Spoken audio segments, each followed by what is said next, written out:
So now, karibu to Albo wa Cinema. Let me just confirm if I'm recording. Okay, so.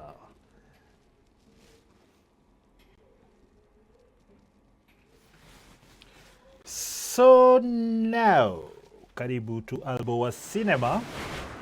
Superman is out. I haven't watched it personally, but we are going to have a little reaction from the people who had the early, who've watched it early over there in America. One of the channels, Nerdrotic, that I follow for cultural entertainment and movie reviews and reactions and whatnot, is Nerdrotic. So you can go Kwanza over there and subscribe to the channel. So we are going to listen in on what he thinks. So he says Superman is not woke and a total disappointment. Now, I need to check real quickly what Rotten Tomatoes is saying about Superman. So let's just go here real quick. Let's see, Rotten Tomatoes. So I just go kind of have a feel of what the people who've watched think of it. So you're seeing there, popcorn 95% verified. Those are fans. Let's see. Yes, so all critics 82%. So that is nice. Top critics 73%. So there's a drop in that.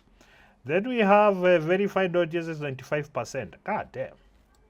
Then all audiences 90%. So there is, I don't know, the fans like it. As far as I'm concerned, that's the most important metrics, the fans. Once they like a movie, in my opinion, that's because movies are made for them.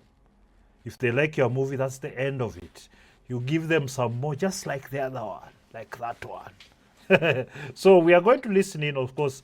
Nerdrotic seems to have a problem because he says Superman is not woke and a total disappointment. So let's listen into his take, and then I'll give you my commentary as per Kawa. All right. Superman is an immigrant, and if you don't like that, then you're not American. MAGA today was. I don't understand this narrative with these Hollywood people. You're not American if you don't like my movie. Like, oh my goodness. Getting a little upset that he called Superman an immigrant. I wanted to get your reaction. Somebody needs a hug. It's just a movie, guys. Who else is seeing this? Well, with this satellite link up, just about everybody.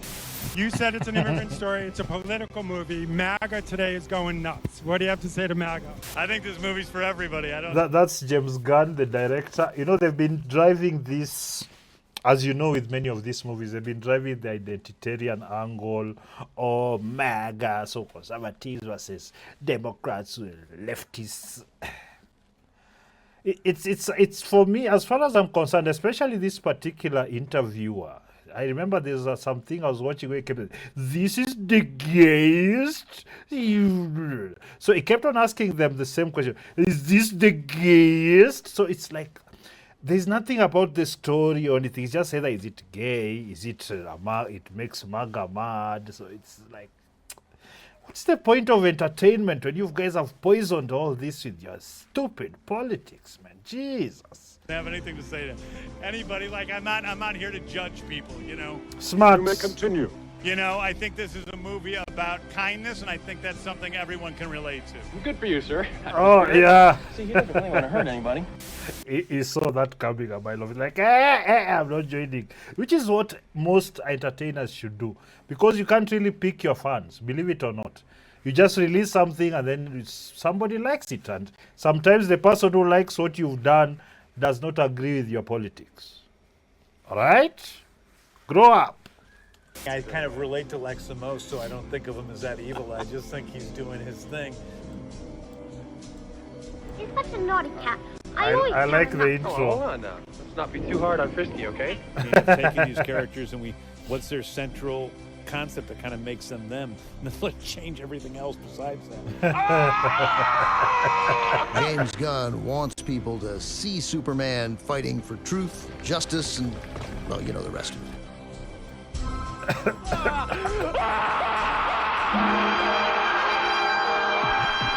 Nerdrotic.com. Friends, it's been a wild and crazy summer. That's some intro. God damn, these guys. I have to pull up my game.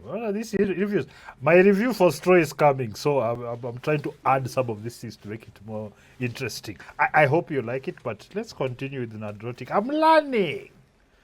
These are the people I'm learning from. So far, we've had everything from Dollar Store Civil War, followed by Temu World War III, Diddy is free, a mysterious client list is missing, Ukraine, Israel, Palestine, and none of the online discourse surrounding these topics holds a candle to Superman. And you can almost understand, considering all of the hubris, ignorance, incompetence, and unforced errors that have led to the third reboot of The Man of Steel in 20 years from America's dumbest company, Warner Brothers. After David Zaslav mercilessly... They do make some of the most stupid production decisions I've ever seen. They've lost so much money. Anyway, let's continue. And justifiably cleansed himself of all the executives responsible for the Snyder fiasco, he brought in the very humble James Gunn, who admittedly inherited the total dumpster fire that was the DCEU. Now, it certainly didn't help that James Gunn's first public act as head of DC was to fire Henry Cavill, right after The Rock talked Henry into being in Black Adam, a decision the Warner executives and James Gunn were certainly aware of. The fans were not happy, but I think at least they could understand if James Gunn wanted to start with a clean slate, which turned out not to be the case. James Gunn and company announced they were not only doing a Superman movie, they were creating an all-new DC universe, announcing multiple projects, some of which have already been canceled. And it turns out they would feature some holdovers like John Cena as Peacemaker, Viola Davis as Amanda Waller, a recast Nathan Fillion, a recast Sean Gunn, a recast Jason Momoa as Lobo, which is great. And of course, we can't forget James Gunn's wife. And if that wasn't bad enough, there was the movies they had already released and the movies they had yet to release after their last hits. So I'm watching Thunderbolts. I watched Thunderbolts, so I'm going to have that review also coming up. Yeah, they're struggling with the story elements of these movies. I have to be honest with you. It seems like the OG really talented writers left like the top echelon of movie making. So the stories, the way they are written, the amount of plot holes, the weak characters that are not really well developed, the kind of forced narratives and all that is just as diluted so much. And as I've said before, they are leaning very heavily on the technical guys of, the cinematographers, the VFX artists, animators. That's what is really like creating the spectacle. It's not so much the weight of the story or the character. So anyway, Aquaman and Shazam to a lesser extent. They released Birds of Prey, which flopped. Wonder Woman 84 flopped. The Suicide Squad, directed by James Gunn, flopped. Black Adam flopped. Shazam 2 flopped. The Flash, James Gunn's favorite superhero movie, flopped. Blue Beetle flopped. Aquaman 2 flopped. Joker 2 flopped. And the only hit amongst all of them was The Batman, a movie that has nothing to do with James Gunn's DCU, but at least Matt Reeves just handed in the script a couple of days ago, and maybe it will be finished sometime before Robert Pattinson dies of old age. Now, I don't think I'm going out on a limb here by saying the DCU and Superman hasn't really gotten off to the strongest of starts, and it's had its problems. So despite what James Gunn says about James Gunn's DCU, Superman needs to not only be a hit, it needs to be a walk-off home run. And as far as the marketing for this film is concerned, which is really important on a scale from Rachel Zegler to 10, this Rachel Zegler really pissed off a lot of people. Anyway, I think for me it was the arrogance of these people, the way they talk like that. My shit, when I smell it is actually Dior cologne, well, it smells like Dior cologne. Give it a 6. That's a good one. If you take James Gunn out of the equation, I'd give it an 8. But at least as far as insufferable political Hollywood was concerned, they pretty much stayed out of it until now. Thanks to Variety's Mark Milk. This is the guy of the gayest. It's the gayest. Like, these weirdos that they put up, it's like the only thing they think about is their sexuality. They're that's what the kind of characters that they've put in movies. Very shallow characters that they're only obsessed about one thing, which is not really, it's not a real thing that people can feel, but it's more about like these fetishes people have. And it's not a thing that the wider society or customer base would actually buy. The bane of the adult pretender and friend of YouTubers everywhere. James has said that Superman is an immigrant story, that it is political. MAGA today was getting a little upset that he called Superman an immigrant. I wanted to get your... But the thing is, he said that because it is a political statement that he made. You know what I don't like is the dishonesty. Just stick with it. Say, well, I've said, it's about an immigration. We're having immigration issues here. We don't like Trump. What is like? Just be straightforward about it. I hate these snakes because that's snake behavior. Sema ukweli. Reaction. Somebody needs a hug. You know that condescending smugness these people have. You're an artist, man. You're not a must-have. I don't know. The humility that should be attached to people who create art. It's not talked about enough. You have to be humble to be good. Absolutely. I don't care what people say, because by that you would understand you're not really at your peak and you're not the best. But being humble allows you to look at your mistakes. But you know, they moved away from this in America. It became this tribal warfare about politics. People are indoctrinated in so many stupid things that they cannot think outside them. Like now having such an idiot for variety, always just asking about Meg, yes, like what the hell is this? Why is fringe lifestyles the ones that are always surrounding this supposedly worldwide kind of products? It's just a movie, guys. It's just a movie. Shut up. It is exactly what the movie is about, I think. That, like, we support our people, you know? What does that mean? We love our mean? immigrants.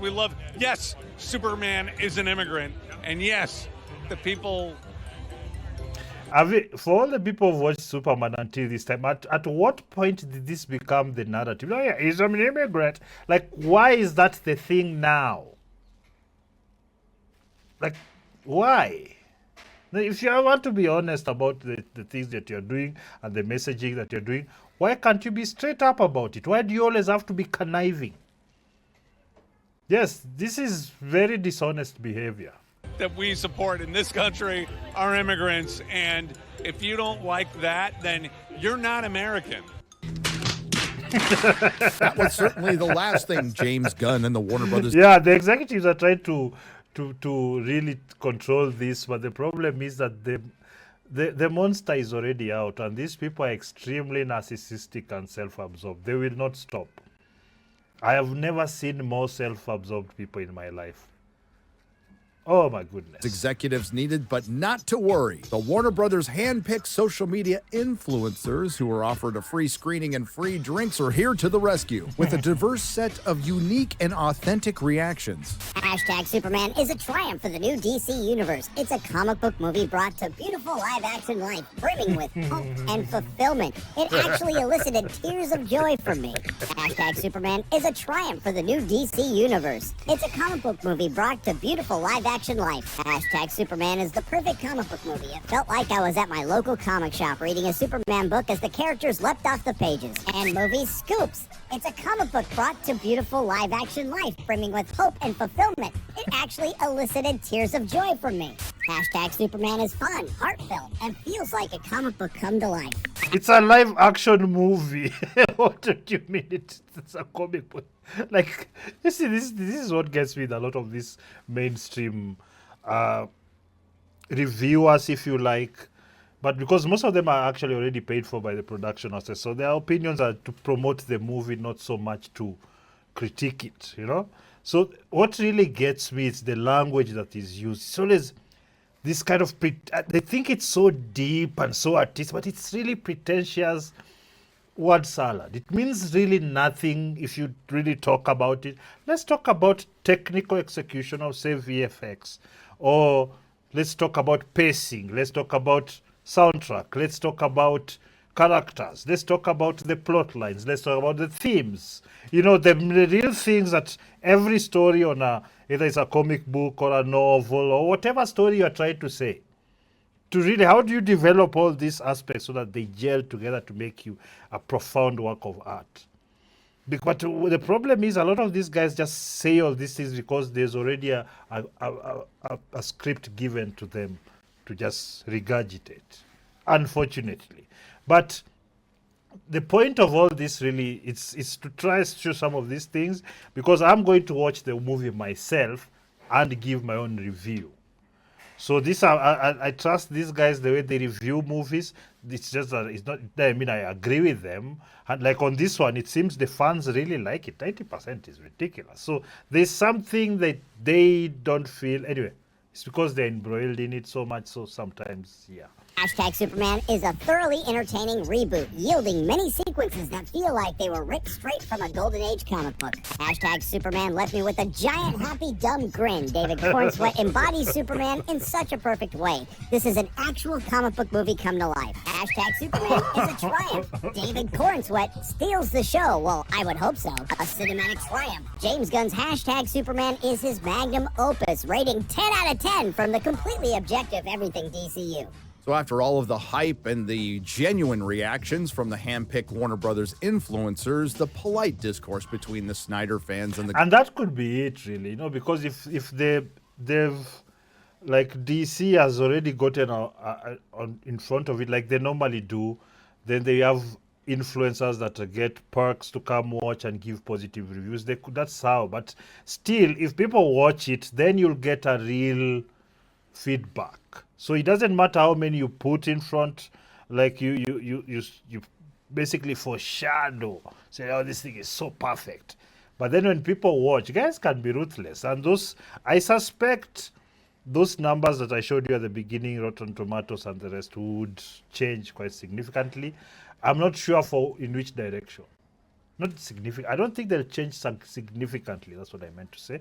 But I don't know whether it will be liked less or what. I suspect it will be liked just about the same, because if it doesn't have the wokeness, then there are a lot of people who are willing to just give it a chance for that. Because to be honest with you, that wokeness, people are like, no.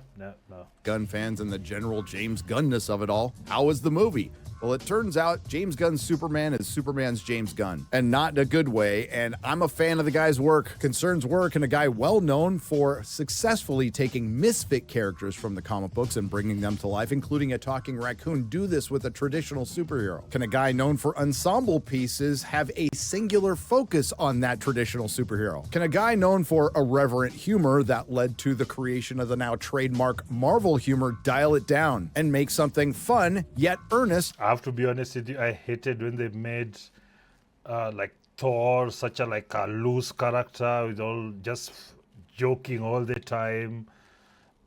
There's some you can give it a few, but I think when you're running away from really developing a character that's deep, that people when you do that, you tend to sneak in this little comedic skits, if you like, in between, so that to try and elevate that, because that humor is good when you have really funny people writing it, but even like the ones performing it, because there's some actors that are just not, even if the joke is funny, they wouldn't deliver it properly. It is what it is. Like Iron Man, Sam Raimi's Spider-Man, and yes, Donner's Superman. And after watching James Gunn's Superman, those concerns were justified. Because, and you can call me crazy for thinking this, I think a Superman movie should focus on Superman, which it didn't, and feature a man that is super, who wasn't. Now, don't get me wrong, David Cornsweet seems like a good guy, and I think he looks like Superman and at times acts like Superman and might embody the character once somebody gives him a good script. Doesn't that sound familiar? Am I right, Henry and Brandon? Many of the concerns with the clips and trailers released over the last couple of months, and by the way, if you've seen them all, you've seen the first half of the movie, were Superman gets his ass kicked too much, but maybe they required a little more context, and after seeing it with context,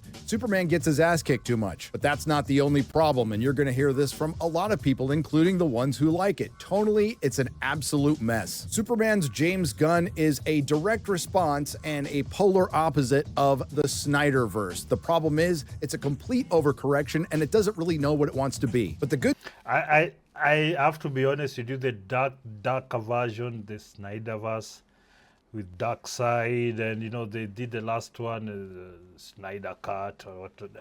I liked where that was going. I have to be honest with you. I know a lot of people have this kind of cultural hang-ups about Superman must be this idealistic character, but I liked where that was leaning.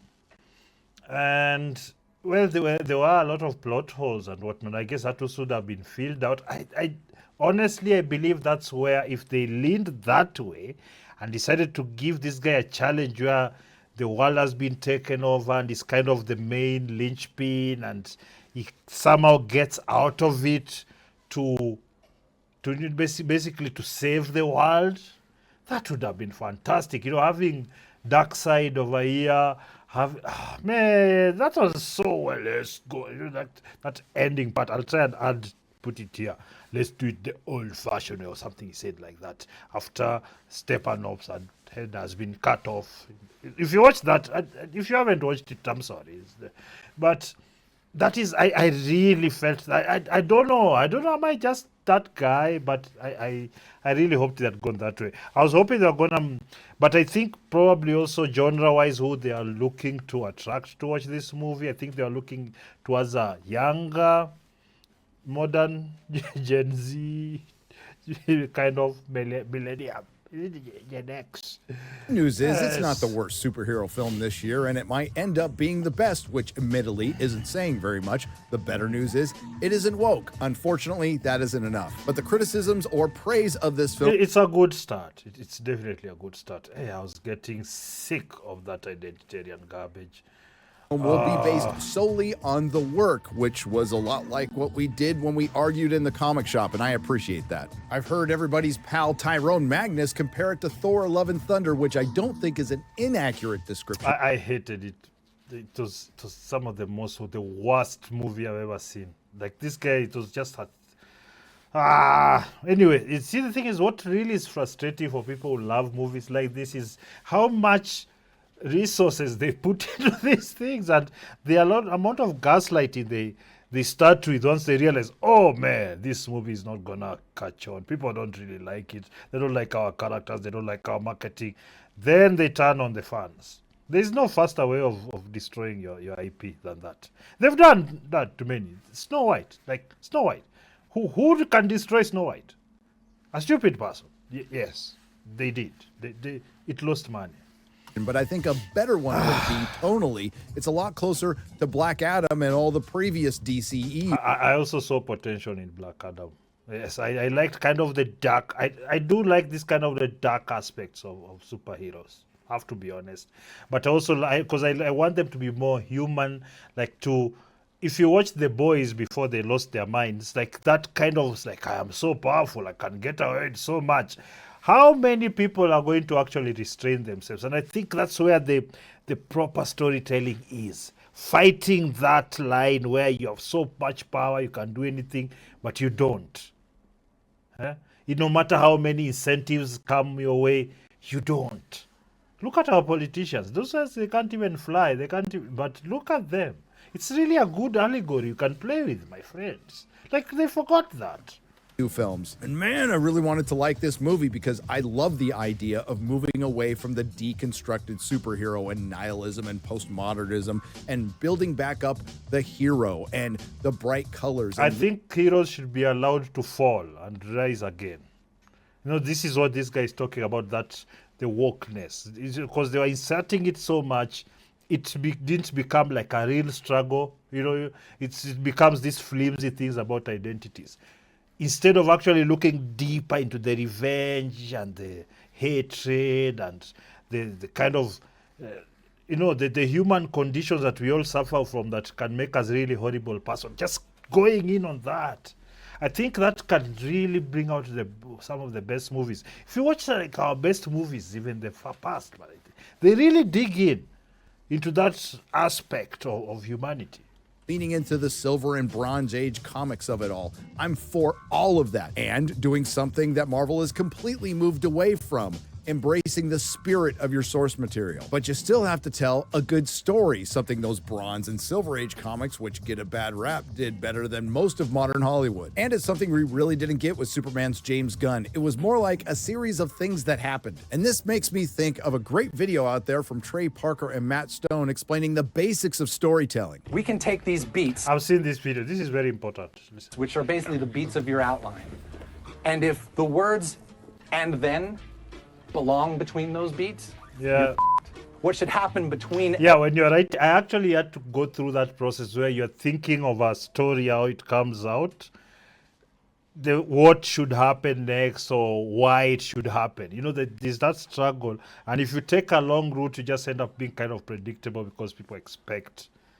Like when you're not really being creative, you're just being like the normal person who wants a story to go a certain way, you know. Every beat that you've written down is either the word therefore or but.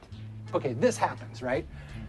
And then this happens. No, it should be this happens, and therefore this happens. But this happens, therefore this happens. No. I don't know what any of it means. Like, I have no clue what it means. How is a director in Hollywood this level talking like he doesn't know what that means? Like those are the basics of writing, really. Like why would he that like for me I just do what I want. I have my little cool style. Jesus, come on now. You see, the problem is people who don't really follow through with the scripting part of it. They're just directors at the end. They just receive it, lean on the technicians. And no.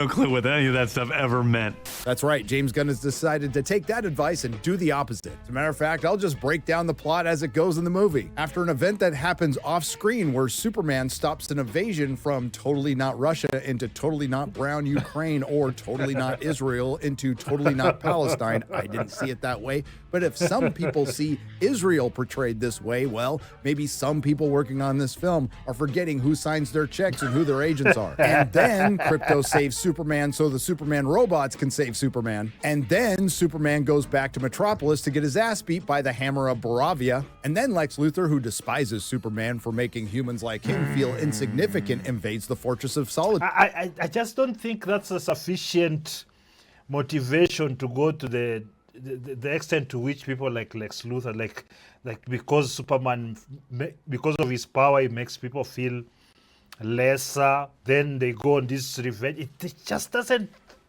feel sufficient. You know what I'm saying? Like there has to be real fear, kind of, not just the envy part, and fear, and probably multiply that with some kind of envy, and then give people a reason why this person is going on this really dangerous mission to try and overcome this superhuman. You know, it feels flimsy that I'm just jealous. You know, although we know it's a powerful motivator, but in this instances, when you're talking about these superhumans and this large scale, like the world where things are just beyond our imagination, it feels a bit, in my opinion, feels a bit flimsy. And steals a message from Jor-El, Lara, and Krypto. And then Lex Luthor and the engineer decrypt the message from Jor-El and Lara and find out that Superman was sent there to conquer and have many wives to spread the seed of Krypton. Well, that can be a storyline, yo. I mean, yeah, they let it all. It's nihilism. Yes, it could be. That's why he was sent here, maybe programmed to do that. Then the struggle to actually care about humans and blah, blah. That struggle. It can be a really nice story. I'm just saying. Don't just throw things out because, anyway. Nice. And then Superman and the Justice Gang, featuring Guy Gardner, Green Lantern, Mr. Terrific, and Hawkgirl, fight a kaiju. And then after Superman saves a bunch of people from being crushed by the kaiju Mr. Terrific killed, they all turn on him instantly when they find out he was actually sent there to conquer and get himself a harem. No. And then Lex convinces the government and General Flag to arrest Superman, who turns himself in. And then Superman gets himself locked up in a pocket dimension with Lex's exes, Metamorpho and his kid, some of Lex's enemies, and a bunch of monkey bots trying to get #super trending. And then Lois Lane and Mr. Terrific save Superman, who's... Githegi hapo umemwona ndio huyo mkidi. You have a Kenyan in here playing a big role. Is it Githegi?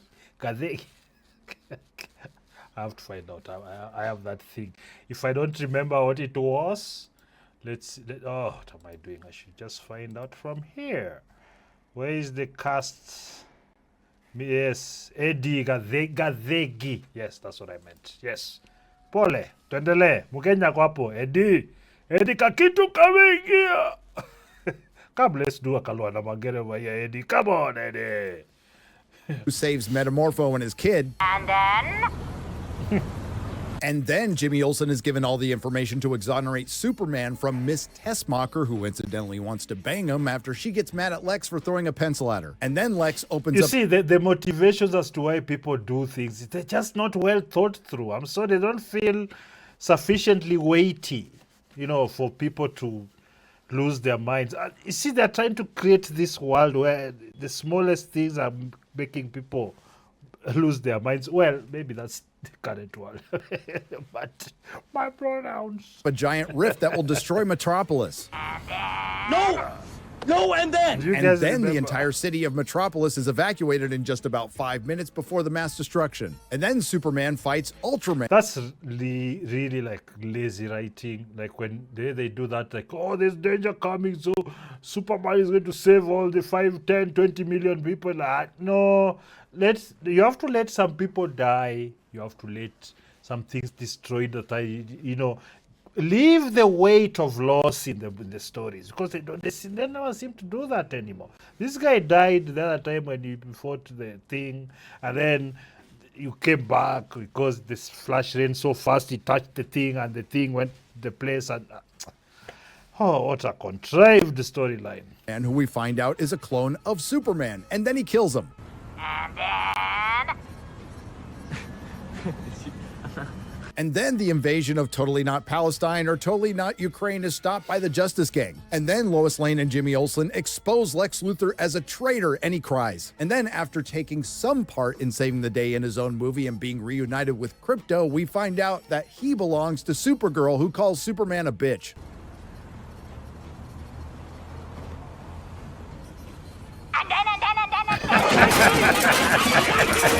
Now, I might have left out an and then here or there, but you get the picture. And if you think there's any more depth to the storytelling than what I just read off to you, there isn't. Now, if it seems like I'm being a little hard on this film, I am, because I expect more from a Superman movie from James Gunn. It's not.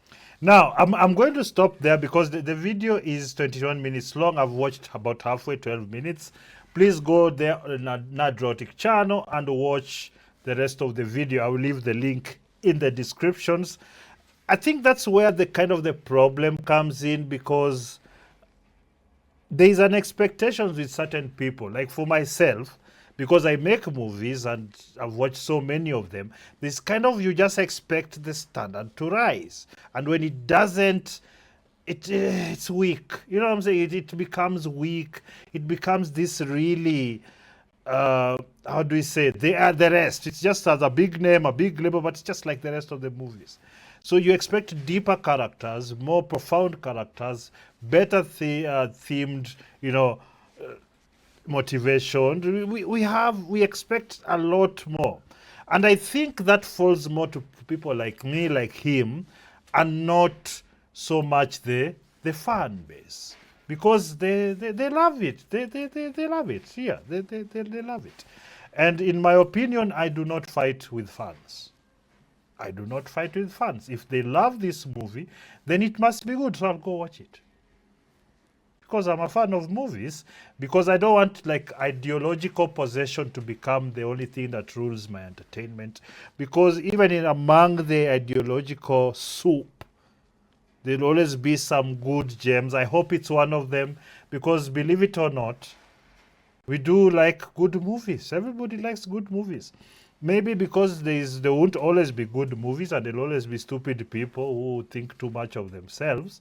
We'll always have channels like mine talking about it. Sawa. I don't know what you think of that.